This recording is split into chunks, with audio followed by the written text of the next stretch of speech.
You know what's wild? Most of us have forgotten how to rest.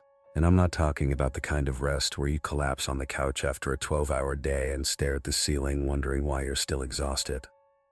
I'm talking about actual rest. The kind that makes you feel like a person again, instead of a burnt-out husk running on caffeine and spite.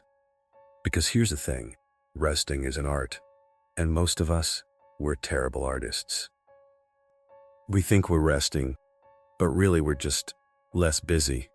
We're relaxing, but our brain is still sprinting through tomorrow's to-do list. So today, we're going to fix that. We are going to learn how to rest so well that you'll wake up feeling like a human battery that actually charged overnight. First, let's talk about the stuff we think is rest, but absolutely isn't. I call these the rest imposters. They look like rest, but they're undercover stress agents. Rest imposter number 1, revenge bedtime procrastination. You know this one. It's midnight, you're exhausted, but you're like, nope, this is me time. And suddenly you're 4 YouTube videos deep into how submarines are built. Congratulations, you've traded sleep for spite. Very restful. Rest imposter number 2, the passive scroll. Just lying there, thumb moving, absorbing other people's highlight reels and hot takes. Your body is horizontal, sure, but your nervous system is doing jumping jacks. And rest imposter number 3, the fake hobby. That thing you started because it was supposed to be relaxing, but now you've turned it into a project. You can't just knit a scarf. You need to master advanced cable patterns and start an Etsy shop. Here's what most people don't know. There are actually different types of rest. Mind blown, right? There's physical rest, that's the obvious one. Sleep, naps, lying down like a starfish. But then there's mental rest. That's when you stop making decisions for 5 minutes. Stop planning, stop problem solving, just exist. Another one is emotional rest. That's when you don't have to manage anyone else's feelings, including your own. Social rest, and this is a big one.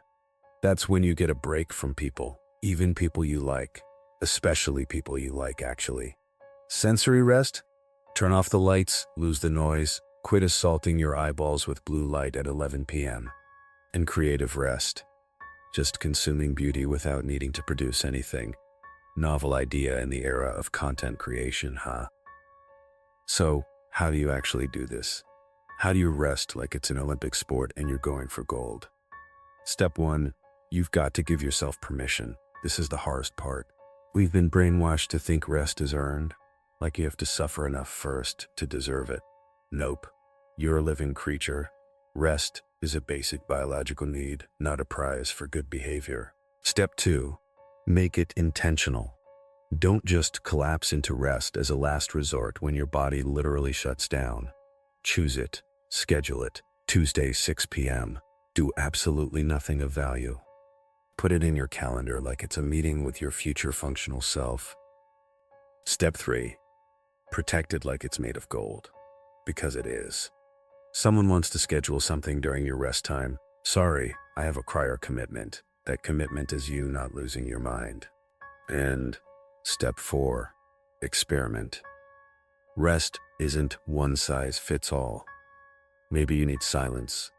Maybe you need soft music. Maybe you need to pet a dog for 20 minutes. Try stuff. See what actually refills your tank instead of just running it on fumes. Here's the real secret though. Rest isn't about doing nothing. It's about doing things that restore you instead of depleting you. Sometimes rest looks like moving your body gently, a walk with no destination, stretching on the floor like a cat who's really committed to the bit. Sometimes rest is creative, drawing something terrible, singing off-key, making a meal that's just for the joy of making it, not for the gram. Sometimes rest is connection, real connection, not networking, not small talk, just being with someone who lets you exhale. The point is, if it makes you feel more like yourself and less like a robot running on expired batteries, it's rest. Now let's address the elephant in the room. Why is this so hard? Because we live in a society that's absolutely obsessed with productivity. We've been conditioned to believe our value is tied to our output. If you're not producing, achieving, optimizing, are you even relevant? Spoiler alert. Yes. Yes, you are. You're not a machine. You're not a productivity app. You're a human being with a nervous system that needs downtime like a phone needs charging. So let's recap. Real rest isn't scrolling, binging, or lying in bed worrying. It's intentional. It's varied. It's physical, mental, emotional, social, sensory, and creative.